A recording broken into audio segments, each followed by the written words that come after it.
जब अपने लॉकर को खोलती है तो वहाँ उसे उसका भाई बंधा हुआ मिलता है। वो जैसे अपने भाई को पकड़कर खोलने लगती है तो फौरन उसे कुछ ख्याल आने लगते हैं, जिसमें वो उन लड़कों को देखती है जिन्होंने उसके भाई को यहाँ बंद किया। वो यहाँ से उन लड़कों के पास जाती है उन्हें सबक सिखाने के लिए, जो पूल में प्रैक्टिस कर रही थी। वहाँ वो पूल में बहुत सारी मछलियों को छोड़ देती है जो काटती है। अब सारे बच्चे तो पूल से बाहर आ जाते हैं, मगर एक बच्चा नहीं आ पाता और एक मछली उसकी टांग पर काट ली। उसके सरकत के बाद स्कूल वाले उसे निकाल देते हैं। उसने पहली बार ऐसे नहीं किया था, बल्कि अब से पहले भी वो बहुत सारे स्कूल से निकाली जा चुकी थी, तो इसीलिए उसके माँ बाप उसे एक अकेडमी में ले जा रहे थे, क्योंकि वहाँ वेडनेसडे जैसे बच्चे ही पढ़ते थे, मतलब कि जिनकी हरकतें सबसे हटके होती थी। और वो वहाँ जाना तो नहीं चाहती थी, मगर मजबूरन उसे जाना ही पड़ता है। अकेडमी के पास वाले जंगल का सीन देखते हैं जहाँ एक शिकारी शिकार करने आया था। वो जंगल के काफी अंदर जाकर एक जगह पर बैठकर चाय पीने लगता है, मगर तभी कोई चीज अचानक से आकर उस पर हमला कर देती है और बड़ी बेरहमी से उसे मार देती है। वेडनेसडे और उसके माँ बाप अकेडमी पहुंचकर वहाँ के प्रिंसिपल के पास जाती है। ये प्रिंसिपल भी वेडनेसडे की तरह ही आउटकास्ट होती है। आउटकास्ट में जलपरी, वेयरवुल्व्स, वैम्पायर्स, चुड़ैल और ऐसे लोग शामिल थे जिनमें जादुई ताकतें पाई जाती है, और इस तरह के सारे बच्चे इस अकेडमी में पढ़ते हैं।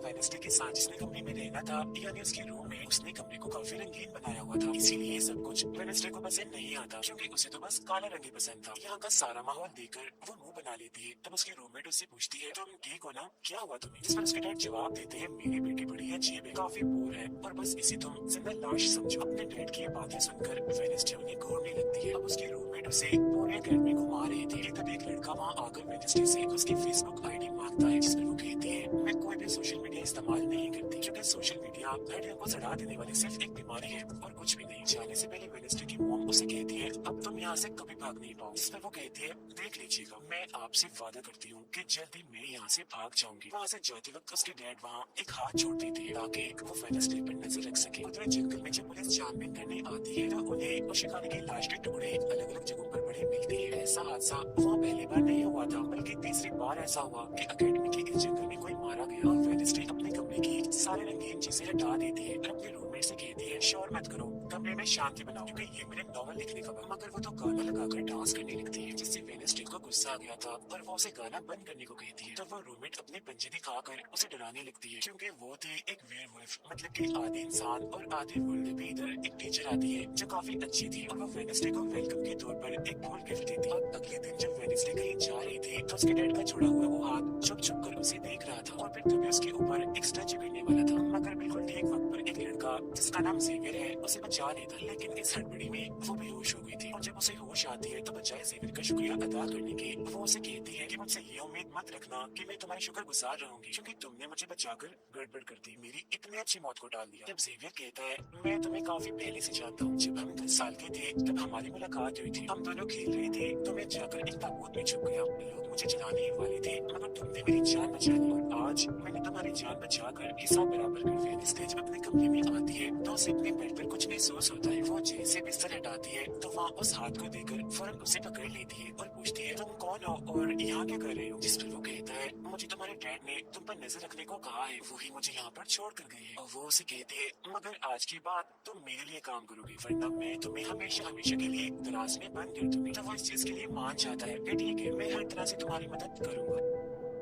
अगले दिन प्रिंसिपल वेडनेसडे को एक दिमाग के डॉक्टर के पास ले जाती है, क्योंकि उन्हें भी ऐसा महसूस हुआ था कि वेडनेसडे का दिमागी तवाज़ुन कुछ ठीक नहीं है। मगर वो वहाँ कोई बहाना बनाकर हाथ की मदद से खिड़की खोलती है और वहाँ से भाग जाती। भागते हुए वो एक आदमी से टकरा जाती है, जिससे फौरन उसे ख्याल आता है, जिसमें वो देखती है कि इस आदमी का अभी एक्सीडेंट होने वाला है, जिसमें वो मर गया है बड़ी बेरहमी से। मगर वो इस बारे में उस आदमी को कुछ नहीं बताती, क्योंकि उसे खून खराबा बहुत पसंद था। वो एक होटल में जाती है जहाँ उसकी मुलाकात एक वेटर से होती है। वो काफी परेशान दिख रहा था क्योंकि उसकी कॉफी मशीन खराब हो गई। वेडनेसडे उसे कहती है, मैं तुम्हारी कॉफी मशीन ठीक कर सकती, लेकिन इसके बदले तुम्हें मुझे स्टेशन पर छोड़ना होगा, जिसके लिए वो मान भी जाता है और वेडनेसडे उसकी मशीन ठीक कर देती है। इस पर वो कहता है, बस थोड़ा सा इंतजार करो, मेरी शिफ्ट खत्म होने वाली है, फिर हम चलते हैं। और वेडनेसडे जब वहाँ बैठी इंतजार कर रही थी कि तभी कोई शरारती लड़की आकर उसे परेशान करने लगती है, जिससे उसे गुस्सा आ गया था और वो उन लड़कों को अकेली काफी मारती है और अच्छा सबक सिखाती है। अब इतनी ही देर में उस वेटर के डैड जो पुलिस ऑफिसर थे वहाँ आ जाते हैं। तोड़ देखकर जब वो अपने बेटे से इस बारे में पूछते हैं तो वो कहता है, कुछ नहीं, बस वो लड़के कस्टमर्स को परेशान कर रहे थे, तो इसने उन्हें अच्छा सबक सिखा दिया। तभी यहाँ अकेडमी के प्रिंसिपल भी आ जाती है, उनसे सॉरी बोलकर वेडनेसडे को यहाँ से ले जाती है। रास्ते में वो उस पर काफी गुस्सा करती है कि आखिर तुमने कैसे एकेडमी से भागने की कोशिश की। तभी उन्हें रास्ते में एक एक्सीडेंट हुआ नजर आता है जो उसी आदमी का था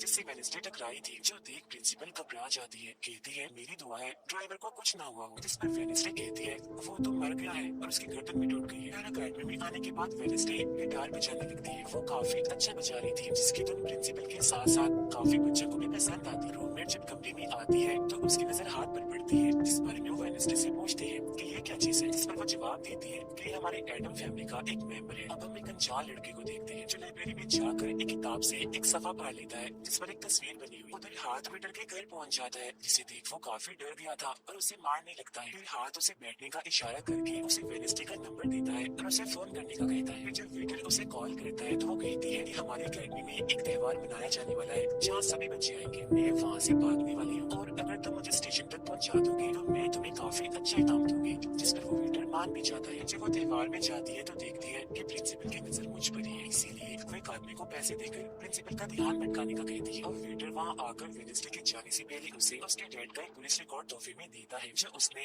अपने डैड की फाइल्स में से चुराया था, क्योंकि उसके डैड एक पुलिस ऑफिसर जो थे। अब उस रिकॉर्ड को लेकर जैसे वो यहाँ से जाने लगती है तो तभी वो उस लड़के से टकरा जाती है जिसने बुक में से तस्वीर को फाड़ा था। टकराते ही वेडनेसडे को उस लड़के के मौत के ख्याल आने लगते हैं कि वो थोड़ी देर में मरने वाला है, जो बहुत ही भयानक थी। वो लड़का जंगल की तरफ जाने लगता है तो वेडनेसडे भी उसके पीछे जाती है और कहती है रुक जाओ, जंगल में मत जाओ, तुम्हारी जान को खतरा है, तुम मर जाओगे। मगर तभी वो उसे अपने जादू से उड़ाकर पेड़ पर लगा देता है और कहता है खतरा मुझे नहीं तुम्हें है, मैं तुम खुद ही खतरा हो और मैं सब लोगों को तुमसे बचा रहा हूँ। उस दिन स्टैचू को मैंने ही तुम्हारे ऊपर गिराया था। जिसके बाद वो उसे एक तस्वीर दिखाता है और कहता है इस तस्वीर में तुम ही हो जिसे मेरी मॉम ने 25 साल पहले बनाया था। और ये उस वक्त की बात है जब वो इस अकेडमी में पढ़ती थी। मरने से पहले उन्होंने कहा था कि इस लड़की यानी तुम्हें मुझे रोकना होगा, नहीं तो तुम इस अकेडमी के साथ साथ पूरी दुनिया को ही तबाह कर दोगी। वो बस वेडनेसडे को मारने ही वाला था कि तब एक बड़ा सा मॉन्स्टर आकर उस पर हमला कर देता है और बड़ी ही बेरहमी से उसे मार देता है। इसके बाद हम वेडनेसडे को उसके कमरे में देखते हैं क्योंकि उसने यहाँ से भागने के इरादे को खत्म कर दिया था, क्योंकि अब उसके दिमाग में बहुत सारे सवाल थे, जैसे कि मैं इस दुनिया के लिए खतरा कैसे हूँ, एक मॉन्स्टर ने आखिर मेरी जान क्यों बचाई, और साथ ही उसके डैड के खिलाफ पुलिस रिपोर्ट जिसमें उसके डैड के ऊपर एक कत्ल का इल्जाम था।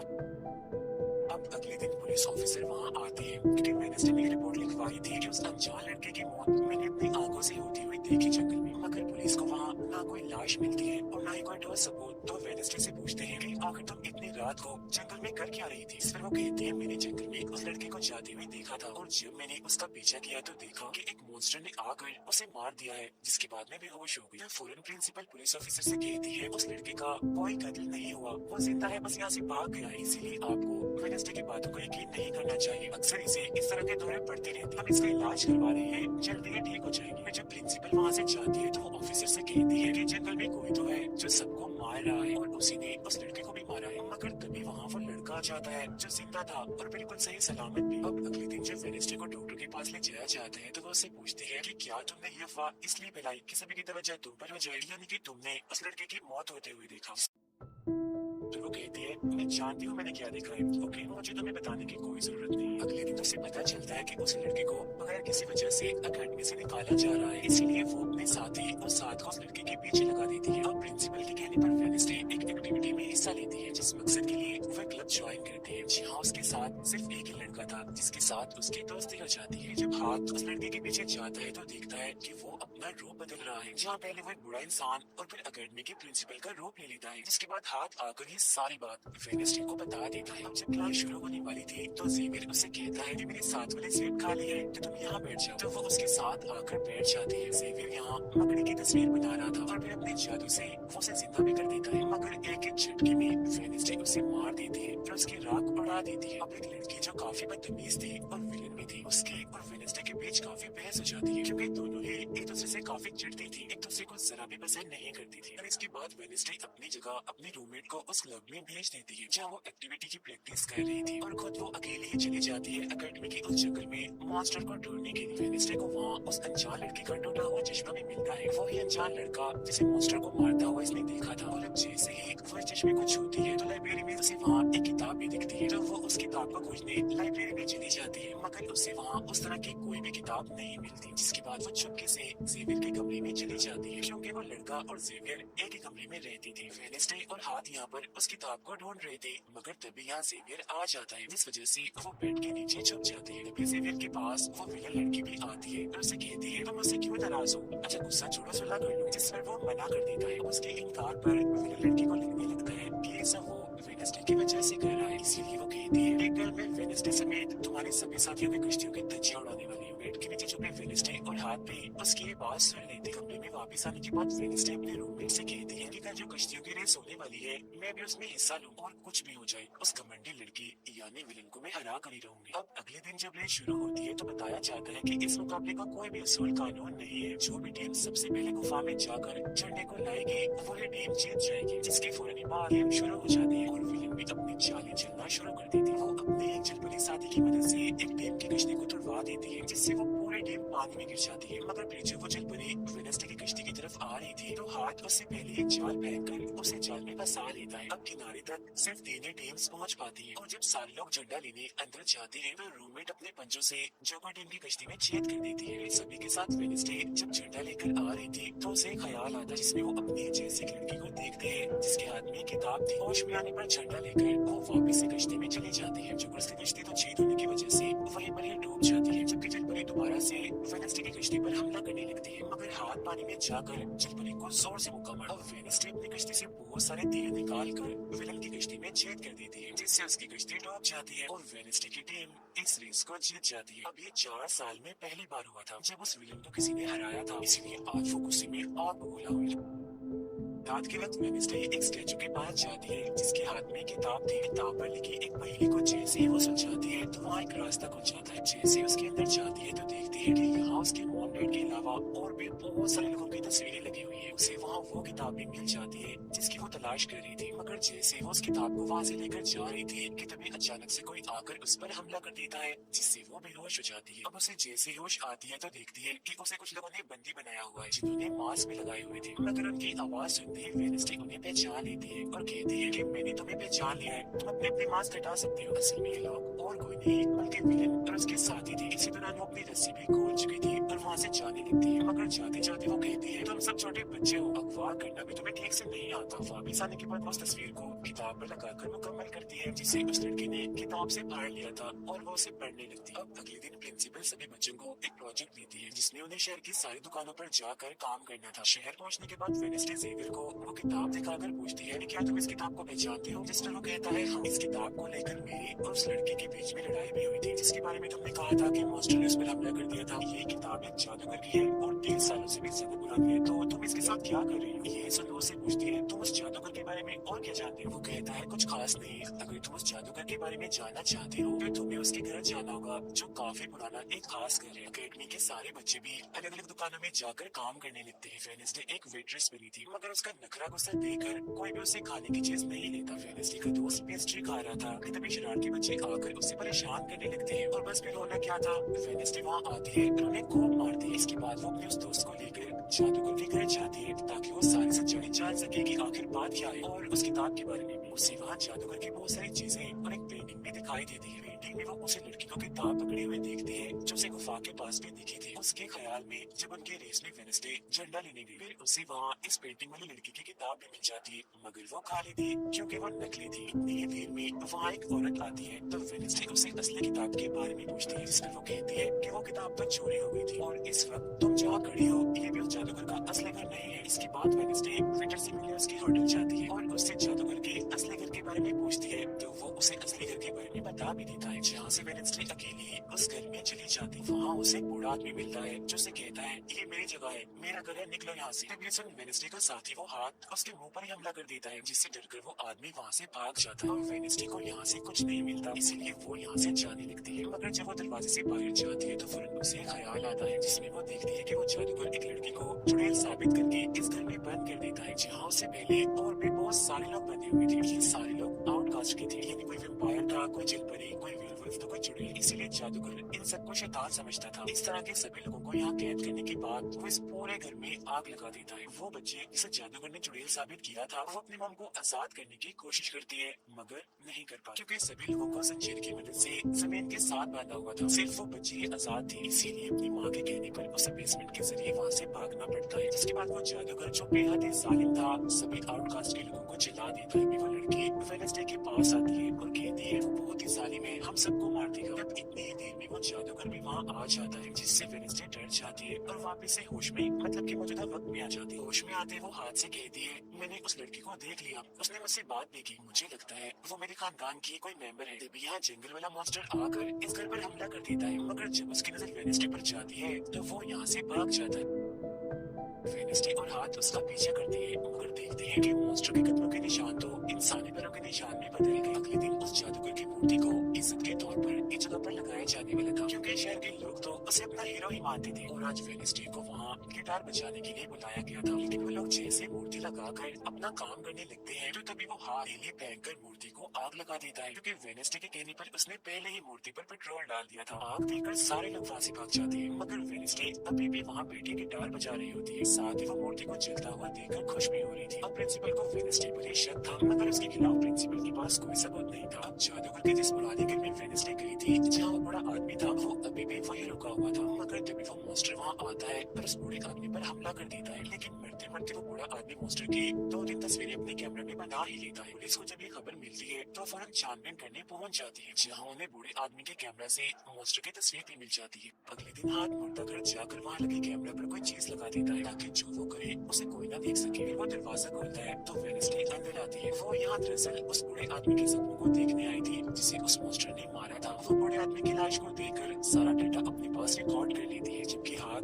उसकी एक फाइल बनाने में लग जाता है। अभी वहाँ डॉक्टर और पुलिस ऑफिसर भी आ जाते हैं। जब छुपने के लिए वेडनेसडे एक बॉक्स में सो जाती है। जब डॉक्टर उस बॉक्स को खुला हुआ देखती है तो फौरन उसे चेक करती है, मगर जब वेडनेसडे को उसमें पड़ा हुआ देखती है तो उन्हें लगता है कि ये भी एक लाश है, इसीलिए वो उस बॉक्स को बंद करके वहाँ से चले जाते हैं। मगर फिर जब हाथ उसे वहाँ से लेने आता है तो वो कहती है, अच्छा तंग मत करो प्लीज, थोड़ी देर और सोने तो बड़ा मजा आ रहा है। फिर इसके बाद वो अपनी छानबीन से ये पता लगवा लेती है कि वो मॉन्स्टर असल में जिस्म के हिस्सों को इकट्ठा कर रहा है। फिर अगले दिन जब वो अकेडमी जाती है तो उसे जेवियर के गर्दन पर किसी के पंजों के निशान दिखते हैं। तब हम जेवियर को एक केबिन से बाहर आता हुआ देखते हैं, और क्योंकि वेडनेसडे को उसके जख्मों पर पहले से ही शक था तो वो भी उसका पीछा करते करते वहाँ आ गई थी। उससे वहाँ पर बहुत सारे मॉन्स्टर की ड्राइंग्स और तस्वीरें दिखती हैं। एक तो तस्वीर को लेकर जैसे वो वहाँ से जाने लगती है तो तभी जेवियर उसे देख लेता है और जाने से रोक देता है, मगर वेडनेसडे उसका ध्यान भटकाने के लिए उसे बस एक ही बात कह देती है कि क्या तुम आज रात होने वाले डांस पार्टी में मेरे साथ चलोगे। जिसके बाद वो जेवियर की बनाई मॉन्स्टर की ड्राइंग्स ले जाकर पुलिस ऑफिसर को दे देती है, जिसमें वो कहती है इससे हम किसी को भी नहीं पकड़ सकते, कोई ठोस सबूत लेकर आओ। अब वेडनेसडे अपने सारे रिसर्च को अपने दोस्त के सामने रख देती है ताकि वो उसकी मदद कर सके। उनमें से एक ड्राइंग को देखकर उसका दोस्त कहता है कि मैं इस जगह के बारे में जानता हूँ। जिसके बाद वो वेडनेसडे को उस जगह पर ले जाता है, जो एक गुफा थी, जिसके अंदर जाकर उन्हें बहुत सारी हड्डियाँ और एक हथकड़ी भी मिलती है। थोड़ा छानबीन करने पर उसे वहाँ एक नोक पर बड़ा सा नाखून भी मिलता है, जिसे वो अपने पास रख लेती है। जिसके बाद वो जेवियर के पेंटिंग वाले केबिन में जाती है और डस्टबिन से एक कपड़ा जिस पर खून लगा हुआ था उसे निकाल कर अपने पास रख लेती है। जैसे वो वहाँ से जाने लगती है तो तभी वहाँ जेवियर आ जाता है और उसे पूछता है, तुम यहाँ मेरे केबिन में क्या कर रही हो। उसकी बात डालकर वो उसे पूछती है, ये जो चोट तुम्हारे गर्दन पर है ये तुम्हें कैसे लगी। तब वो बताता है कि पिछले कुछ दिनों से ये मॉन्स्टर मेरे सपनों में आ रहा है, इसीलिए मैं इसकी ड्राइंग्स बनाता हूँ। मगर एक दिन मैंने अपने जादू पर से कंट्रोल खो दिया और ड्राइंग के अंदर से मॉन्स्टर के बच्चे ने निकलकर मुझे नोच लिया। लेकिन अब क्योंकि वेडनेसडे उस पर शक कर रही थी, इसीलिए वो उस पर काफी गुस्सा करता है और फौरन उसे यहाँ से जाने का कहता है। अब वेडनेसडे वो खून लगा कपड़ा और नाखून जाकर पुलिस ऑफिसर को दे देती है और कहती है ये लो ठोस सबूत और बेशक डीएनए टेस्ट करवा लो, मेरे ख्याल से इतना सबूत काफी होगा, है ना। तो अपने दोस्त के पास जाती है और कहती है कि डांस पार्टी में जाने के लिए हमारे साथ कोई नहीं है, तो हम ऐसा करते हैं डांस पार्टी में नहीं जाते बल्कि गुफा में जाकर मॉन्स्टर को ढूंढते हैं। जिसके बाद रात को वेडनेसडे अपने दोस्त के साथ जंगल में जाने की तैयारी कर रही थी, मगर तभी उसके दरवाजे पर वेटर तैयार होकर आता है, क्योंकि हाथ में उसे वेडनेसडे की तरफ से डांस पार्टी में चलने की दावत भेजी थी। अब क्योंकि वेटर काफी खुश था, वेडनेसडे उसका दिल तोड़ना नहीं चाहती थी, इसीलिए वो अपने गुफा में जाने वाले प्लान को खत्म करके वेटर के साथ पार्टी में जाने का फैसला करती है। जब वेडनेसडे वहाँ से जाने लगती है तो उसका दोस्त वहाँ आता है तो वो उसे कहती है, आई एम सॉरी, मैं पार्टी में जा रही हूँ। हम ऐसा करते हैं कल गुफा में जाएंगे। लेकिन उसका दोस्त बगैर बताए अकेला ही उस गुफा में चला जाता है। उधर पार्टी में सारे लोग आकर काफी एंजॉय कर रहे थे। सब लोग अपने अपने साथी को लेकर पार्टी में आए हुए थे। जहाँ जेवियर अपने साथ उस विलन लड़की को लाया था। लेकिन जब वेडनेसडे वेटर के साथ वहाँ आते हैं तो उन दोनों को साथ देकर जेवियर चिढ़ने लगता है। जब सब लोग डांस कर रहे थे तो वेडनेसडे के डांस करने के स्टाइल से सारे लोग काफी हैरान रह जाते हैं कि वो काफी अजीब तरह से ही डांस कर रही थी। उधर जंगल में वेडनेसडे का दोस्त भी पहुंच गया था। वो छुपकर मॉन्स्टर के आने का इंतजार कर रहा था। मगर तभी वहाँ कोई आता है और उस गुफा में धमाका करके भाग जाता है। जेवियर लगातार उन दोनों को देखकर चल रहा था, इसीलिए वो विलन लड़की से कहता है कि तुम अपना लॉकेट उतारो और अपने जेल परी से मेरे लिए मदद मांगो ताकि मैं वेडनेसडे को भूल जाऊं। जब विलन लड़की भड़क जाती है और उसे कहती है कि तुम तो पहले ये कहती फिर रही थी कि मैंने अपने जेल परी से तुम्हें अपने काबू में किया है और अब तुम्हें किसी को बुलाने के लिए मेरी ही मदद चाहिए। तुम्हें बाहर शरारती लड़कों का ग्रुप टैंकर लेकर आता है और डांसिंग क्लब के पंप में वो बड़ा सा पाइप लगा देते हैं। और फिर तभी अचानक उस पार्टी में खून की बारिश होने लगती है क्योंकि जो टैंकर वो शरारती लड़के लाए थे जिसका पाइप उन्होंने लगाया था उसमें दरअसल खून था। ये देख सारे लोग घबरा जाते हैं और पार्टी से भागने लगती है। मगर वेडनेसडे वहीं खड़ी रहती है क्योंकि उसे तो अब और मजा आ रहा था क्योंकि वो बारिश खून की नहीं बल्कि कलर की थी जिसमें वो काफी एंजॉय कर रही थी। तभी वेडनेसडे को ख्याल आता है जिसमें वो देखती है कि उसका दोस्त अकेला ही जंगल में चला गया है जहाँ वो मुसीबत में है, उसकी जान खतरे में है। इसीलिए वो जंगल की तरफ उसे बचाने के लिए भाग जाती है। उसके दोस्त के पीछे दरअसल वो मॉन्स्टर बढ़ गया था जिससे बचकर वो भाग रहा था। वो मॉन्स्टर एक बार उस पर हमला करता ही है कि तभी वेडनेसडे उसे ढूंढते हुए वहाँ आ जाती है। तब मॉन्स्टर उसे देखकर वहाँ से भाग जाता है। वो अपने दोस्त को बेहोश पड़ा हुआ देखकर काफी घबरा जाती है। इतनी ही देर में उसकी टीचर भी उसका पीछे करते करते वहाँ आ गई थी जिसके बाद उसके दोस्त को हॉस्पिटल ले जाया जाता है और वेडनेसडे खुद वापस अपनी अकेडमी में आ जाती है जहाँ वो अपने डैड पर लगे इल्जाम को समझाने की कोशिश कर रही थी कि आखिर सच ही अकेडमी में सारे माँ बाप अपने बच्चों से मिलने आते हैं क्योंकि आज मीटिंग थी। प्रिंसिपल सबको बताती है कि वेडनेसडे के दोस्त की हालत में सुधार हो रहा है, कुछ दिन के बाद ठीक होकर वो वापस आ जाएगा। मगर दूर खड़ी वेडनेसडे अपने रूममेट को बताती है कि ये झूठ है, वो तो कोमा में है बेचारा। अभी यहाँ दोनों के माँ बाप आ जाते हैं और ये उनसे मिलने चली जाती है। वेडनेसडे अपने मॉम डैड को बताती है कि जब से आपने मुझे यहाँ छोड़ा है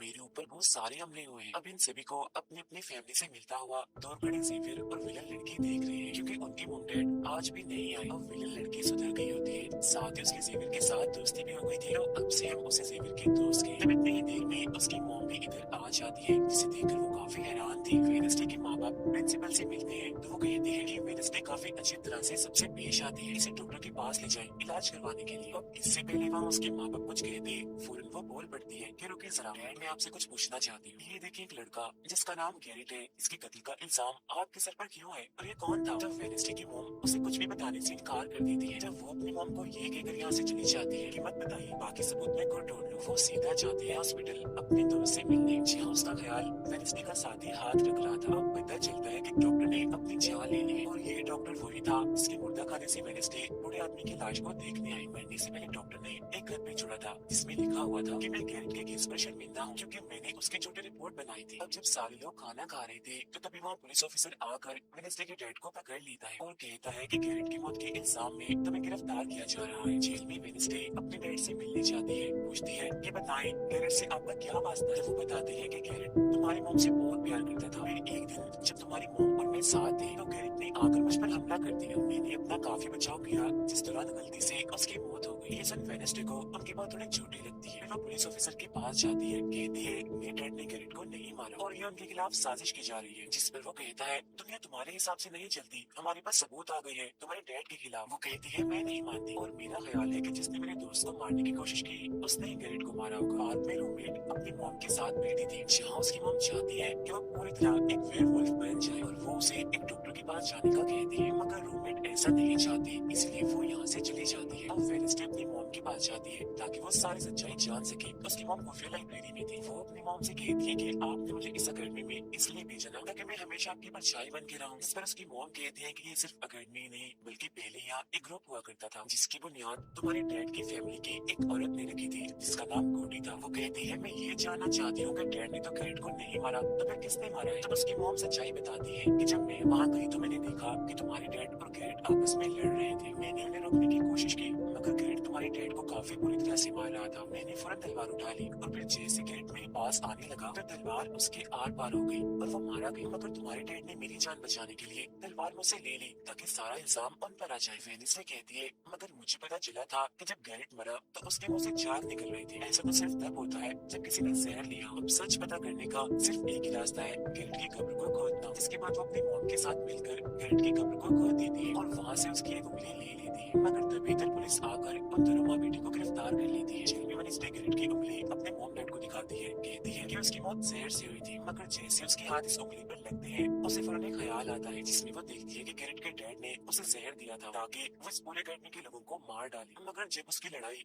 वेनेसडे के डैड से हुई तो जहर की बोतल टूट गई जिससे सारा जहर गैरेट के अंदर चला गया। जिसका मतलब साफ था कि उसने वेनेसडे के डैड को ही नहीं बल्कि पूरे अकेडमी को ही खत्म करने आया था। जेल से रिहा होने के बाद वेनेसडे और उसकी मॉम मीर के पास जाती है, कहती है आपने गैरेट की मौत के सच को छुपाया, उसकी मौत जहर से हुई थी न कि तलवार से, और ये बात साबित भी हो गई है। जो सुन मीर सब कुछ सच बता देता है जिसके बाद वेनेसडे के डैड को भी रिहा कर दिया जाता है। अब वेनेसडे अपनी मॉम को बताती है कि मुझे बहुत ख्याल आते हैं। जिस पर उसकी मॉम कहती है कि ये खासियत हमारे खानदान में है, ख्याल सबको आते हैं। अगर ख्याल हमारे कंट्रोल में ना रहे तो ये हमें पागल बना सकते हैं। इसीलिए हमारे खानदान के पुराने लोग आकर हमें आसान रास्ता बताते हैं और ट्रेनिंग देते हैं। तब वेनेसडे फौरन बोलती है जैसे गुडी एडम्स जिसके बारे में आपने बताया था वो मेरे डैड के खानदान की है। इस पर उसकी मॉम कहती है कि मुझे नहीं पता, पर तुम होशियार रहना क्योंकि गुडी एडम्स बदला चाहती थी जिसके चक्कर में वो खुद भी नहीं बच पाई। फिर सबके माँ बाप अपने अपने बच्चों से मिलकर जा रहे थे। रूममेट अपनी मॉम को कहती है आप फिक्र मत करना, जब मुझे वेयरवुल्फ बनना होगा मैं बन जाऊंगा। जाने से पहले वेनेसडे की मॉम उसे कोई किताब देती है जो अक्सर प्रिंसिपल के पास हुआ करती थी। वो किताब लेकर वेनेसडे प्रिंसिपल के पास जाती है, कहती है कि उस अनजान लड़के को आपने मारा था, मैंने देखा था, जिसके बारे में मैंने कहा था कि उसे मॉन्स्टर ने मारा है क्योंकि वो आप ही हो जो खुद को बदल बदल कर लोगों को मार रही हो। मैं ये बात अब पुलिस को बता दूंगी। जिस पर प्रिंसिपल कहती है नहीं,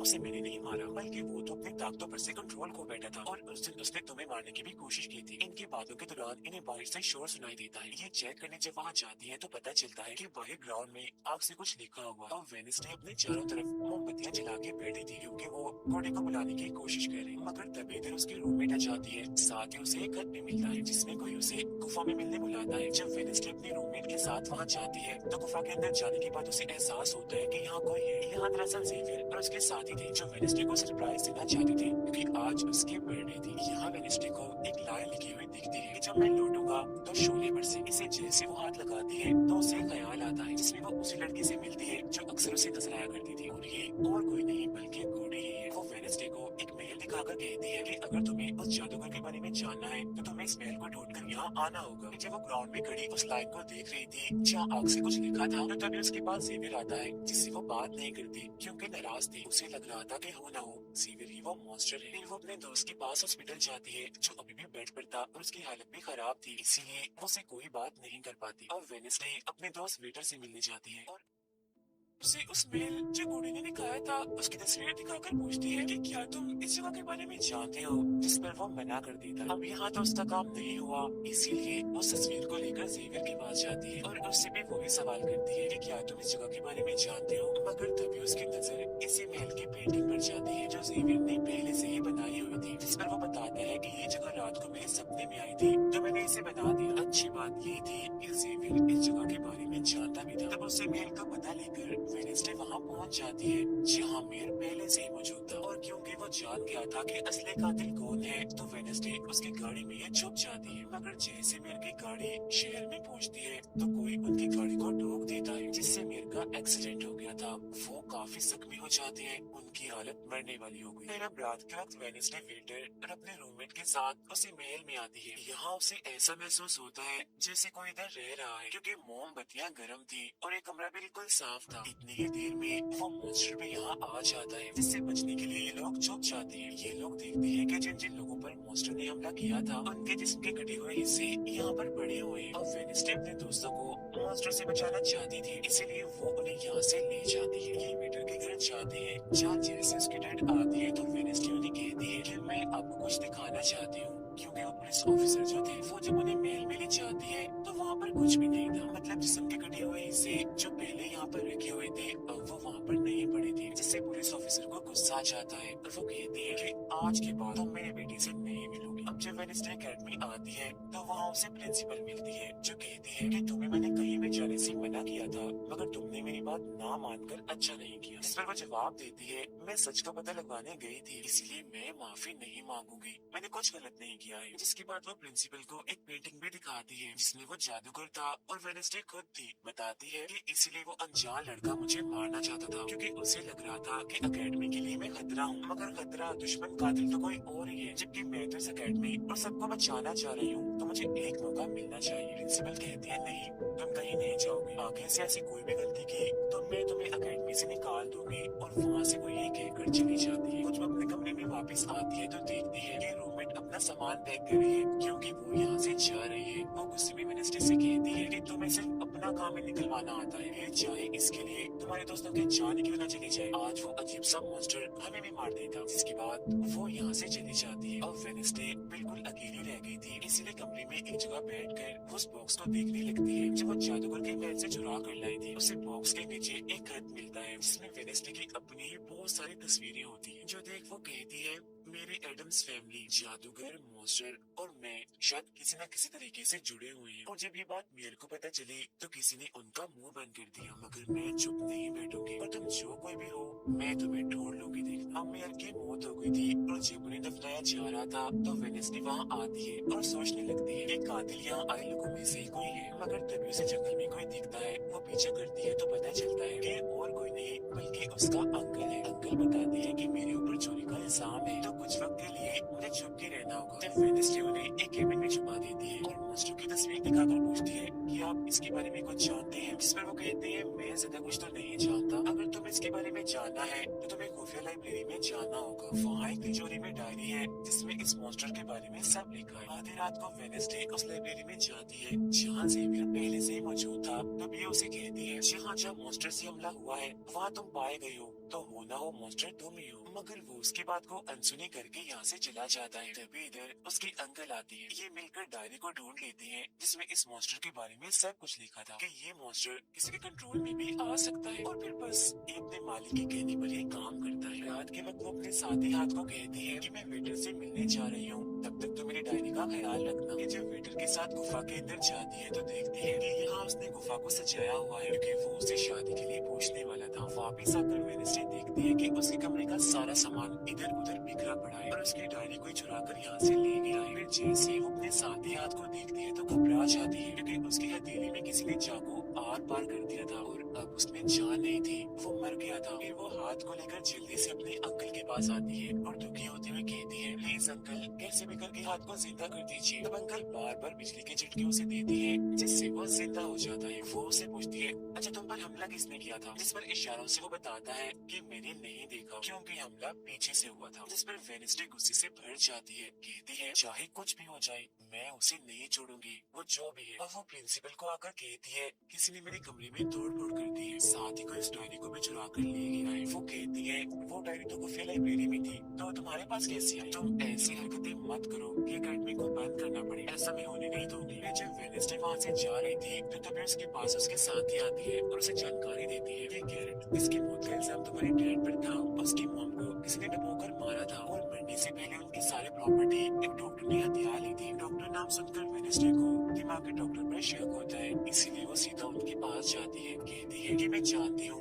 आपके अंदर गैरेट की मॉम की आत्मा है जो सबसे अपनी मौत का बदला लेना चाहती है, अब बस कर दो तुम्हारा खेल खत्म हुआ। जिसके बाद वो यहाँ से चली जाती है। ये सारी बातें सुन डॉक्टर को जरा भी समझ नहीं आती कि क्या बोल रही थी, इसीलिए वो फौरन प्रिंसिपल को कॉल करती है। कहती है वेडनेसडे आई थी, उसका बर्ताव काफी अजीब था, उल्टी उल्टी बातें कर रही थी वो। अब तभी यहाँ मॉन्स्टर आ जाता है जो डॉक्टर पर हमला करके उन्हें मार देता है। अब डॉक्टर तो मर गई थी, इसीलिए वेडनेसडे की शक की सुई अब ज़ेवियर पर आ जाती है, इसीलिए वो उससे मिलने उसके केबिन में जाती है। यहाँ उसे मरे हुए लोगों का सामान भी मिलता है जिससे उसका शक और पक्का हो जाता है। अब तभी इधर पुलिस भी आकर ज़ेवियर को पकड़ लेती है क्योंकि पुलिस को यहाँ पर वेडनेसडे ने ही बुलाया था। अब जब वेडनेसडे कमरे में आती है तो उसकी रूममेट वापस आ गई थी। कहती है तुम्हारा और मेरा कोई ताल्लुक है, मैं तुम्हारे साथ रहना चाहती हूँ, मैंने तुम्हें और हाथ को बहुत याद किया। फिर इसके बाद वेडनेसडे वेटर के पास जाती है जहाँ उसे फिर से कुछ ख्याल आने लगते हैं जिनमें वो देखती है कि मॉन्स्टर और कोई कोई नहीं बल्कि वेटर ही है जिसे वो पसंद करती है, मगर फिलहाल वो उसे कुछ नहीं कहती। उसे एक जगह पर लाती है और फिर कहती है कि जेवियर को तो फंसाया जा रहा है, जबकि असली मॉन्स्टर तो तुम ही हो। मगर वो इसके लिए बार बार मना करता है। तभी यहाँ वेडनेसडे के सारे दोस्त भी आ जाते हैं और वेटर को पकड़कर कुर्सी से बांध देते हैं। अब वेडनेसडे उस पर जुल्म करना चाहती है, मगर उसके दोस्त ऐसा करना नहीं चाहते, इसीलिए वो यहाँ से चले जाते हैं। फिर जैसे ही वो वेटर को मारने के लिए आगे बढ़ती है कि तभी वेटर के डैड पुलिस ऑफिसर यहाँ आ जाते हैं और वेडनेसडे को गिरफ्तार कर लेते हैं। हालांकि वो उन्हें कहती भी है कि असली कातिल आपका बेटा है, वही मॉन्स्टर है ये, मगर वो उसकी एक नहीं सुनते। फिर जब वो यहाँ से जा रही थी तो वेटर उसके पास आता है, कहता है कैसा लगा अर्न, अभी तो और भी बहुत कुछ होना बाकी है बच्चों। इसके बाद प्रिंसिपल भी वेडनेसडे को कह देती है कि तुमने सारी हदें पार कर दी, इसीलिए तुम्हें अकेडमी से निकाला जा रहा है। लेकिन तभी भी वो बार बार एक ही बात कह रही थी कि वेटर ही असली मॉन्स्टर है, मगर फिर भी वो उसकी एक नहीं सुनती और जाने का कहती है। तब आखिरी बार वेडनेसडे जेवियर से मिलने जाती है जो जेल में बंद था और उससे नाराज भी था क्योंकि वेडनेसडे ने उसे पुलिस के हवाले किया था। हालांकि वो उसे बताती भी है कि मॉन्स्टर वेटर है और उसने मेरे जरिए तुम्हें फंसाया है। वो उसकी एक नहीं सुनता, कह देता है ये सारी मुसीबत की जड़ तुम हो, अगर तुम ये अकेडमी छोड़ के चली जाओगे तो कुछ भी गलत नहीं होगा। ये बात सुनने के बाद वो एक सेकंड भी नहीं रुकती और यहाँ से चली जाती है। वो अपने कमरे में आकर अपना सारा सामान पैक करती है, जिसके बाद वो सभी से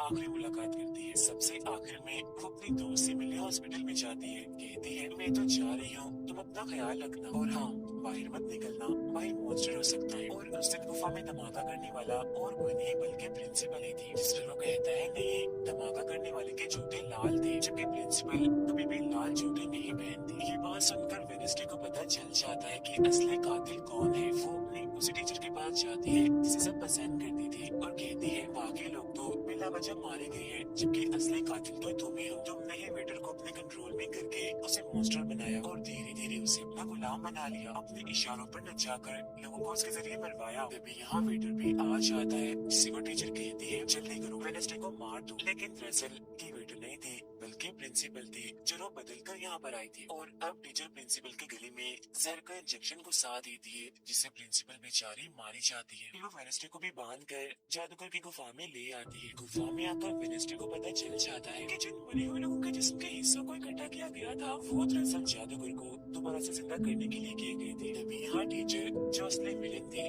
वेडनेसडे को बताती है कि जब गोडी ने जादूगर को मारा था तो गोडी ने अपनी गोद से जादूगर की कब्र पर एक ताला लगा दिया था और अब जादूगर को जिंदा करने के लिए हमें गोडी की फैमिली मतलब एडम्स फैमिली के किसी इंसान का खून चाहिए, साथ ही पूरे चांद की रात में हो। और अब हमें ये सुनहरी मौका मिल गया है जादूगर को जिंदा करने का, क्योंकि एडम्स फैमिली से तुम हो और आज पूरे चांद की रात में है, हम तुम्हारा खून लेंगे। जिसके बाद टीचर वेडनेसडे के हाथ पर कट लगा देती है जिससे उसका खून निकलने लगता है। फिर वो उसके खून से जादूगर की कब्र का ताला खोल देती है और फिर अगले ही पल जादूगर में जिंदा होकर अपने कब्र से बाहर आ जाता है। बाहर आते ही वो वेडनेसडे को चाकू मार देता है जिससे वो जख्मी हो जाती है। इसके बाद वो अकेडमी को खत्म करने के लिए चला जाता है। अब तभी यहाँ गोडी एडम्स आती है और वेडनेसडे को बिल्कुल ठीक कर देती है, मतलब कि उसकी जख्म, और कहती है मैंने तुम्हें ठीक तो कर दिया है मगर अब की बात मैं तुम्हें नजर नहीं आऊंगी। जंगल के रास्ते से जब वेडनेसडे जा रही थी तो तभी उसके सामने वेटर आ जाता है। उसे टीचर कंट्रोल कर रही थी इसीलिए वो मॉन्स्टर बनकर उस पर हमला कर देता है। वो बस उसे मारने ही वाला था कि तभी यहाँ एक वेयरवुल्फ आ जाती है जो और कोई नहीं बल्कि रोमेट थी जो आज पहली बार वेयरवुल्फ बनी थी, वो भी सिर्फ वेडनेसडे को बचाने के लिए। यहाँ वेयरवुल्फ और मॉन्स्टर के बीच काफी खतरनाक लड़ाई होती है जिसमें वेयरवुल्फ मॉन्स्टर पर भारी पड़ रही थी और उसे काफी मारती है, अच्छा मजा चखाती है। इसके बाद वेडनेसडे जादूगर से लड़ने उसे रोकने के लिए अकेडमी में आ जाती है जहाँ वेडनेसडे को बचाने के लिए जेवियर पहुंच जाता है। अब जैसे जादूगर जेवियर को मारने वाला था तो तभी सामने वेडनेसडे आ गई थी और वो बेचारी खुद जख्मी हो जाती है, मगर फिर भी वो जेवियर को कहती है कि तुम यहाँ से जाओ और बाकी अकेडमी वालों को बाहर निकालो क्योंकि ये हम जैसे आउटकास्ट के लोगों को नहीं छोड़ेगा। जिसके बाद वो फिर से खड़ी हो जाती है, उसके हाथ में तलवार भी थी जिसकी मदद से वो जादूगर से लड़ती है, मगर जादूगर काफी ताकतवर था इसीलिए वो उसके सामने नहीं टिक पाती। वो बस उसे मारने ही वाला था कि तभी इधर जेवियर की दोस्त आकर जादूगर का ध्यान भटका देती है, जिस दौरान मौका देकर वेडनेसडे उठती है और तलवार के एक टुकड़े को जादूगर के दिल के आर पार कर देती है क्योंकि ऐसा उसे गोडी एडम्स ने करने को कहा था। जहाँ जादूगर एक बार फिर से मर जाता है और उसका जिस्म जलने लगता है और राख बनकर उठ जाता है। जादूगर के मरते ही यहाँ वो टीचर आ जाती है जिसके हाथ में गन थी जिसे वो वेडनेसडे पर टांग देती है क्योंकि वो उसे मारना चाहती है, मगर तभी यहाँ वेडनेसडे का दोस्त भी आ गया था जिसके पास बहुत सारी मधुमक्खियां थी। वो उन सभी मधुमक्खियों को टीचर पर छोड़ देता है जिससे उसका भी काम तमाम हो जाता है। जब वेडनेसडे अपने मिशन में कामयाब होकर बाहर आती है जहाँ सारे लोग खड़े थे, तो वो वहाँ अपने रूममेट को भी देखती है जो अब वेयरवुल्फ से अपने असली रूप में आ गई थी। यहाँ वो दोनों पहली बार गले मिलती है, मगर हैरत अब वेडनेसडे को कोई भी ख्याल नहीं आ रहा था। कुछ वक्त के बाद वेडनेसडे अपना नॉवल भी पूरा कर लेती है, मगर वो इसका एंड नहीं करती, यानी कि वो उसे खत्म नहीं करती और आगे बस एक सवालिया निशानी छोड़ देती है। वो जेवियर से मिलने जाती है जहाँ वो उसे गिफ्ट देता है जिसमें मोबाइल था। वो इस गिफ्ट को ले तो लेती है मगर कुछ नहीं कहती और वहाँ से चली जाती है। फिर जब वो अपनी गाड़ी में थी तो उसके पास मैसेज आता है जिसमें उसकी कुछ तस्वीरें थी और साथ ही यही मैसेज भी था कि मैंने तुम पर नजर रखी हुई है, जिससे वो सोच में पड़ जाती है कि टीचर तो मर गई है। मगर अब उसके बाद ये कौन है जो सब कर रहा है, इसी सोच में वो अपने घर के लिए निकल जाती है। जिसके बाद हम पुलिस की गाड़ी को देखते हैं, इसमें वो वेटर को बांध कर कहीं ले जा रही थी क्योंकि उन्हें भी पता चल गया था कि ये असली मॉन्स्टर है, इसे बस कोई कंट्रोल करता है। मगर तभी अचानक से वेटर दोबारा मॉन्स्टर बन जाता है और सभी पुलिस वालों को मार देता है। इसका मतलब ये था कि टीचर की तरह अभी भी कोई है जो इसे कंट्रोल कर रहा है और वो लोगों को मरवाता रहेगा इसके जरिए। और ये अनजान इंसान वही हो सकता है जिसने वेडनेसडे को मैसेज किया, यानी कि अभी भी कोई है जो अकेडमी को बंद करवाने में लगा है और मॉन्स्टर के जरिए खून खराबा कत्ल होना आम ही रहेगा। और इसी के साथ ही ये सीजन इधर ही खत्म हो जाता है।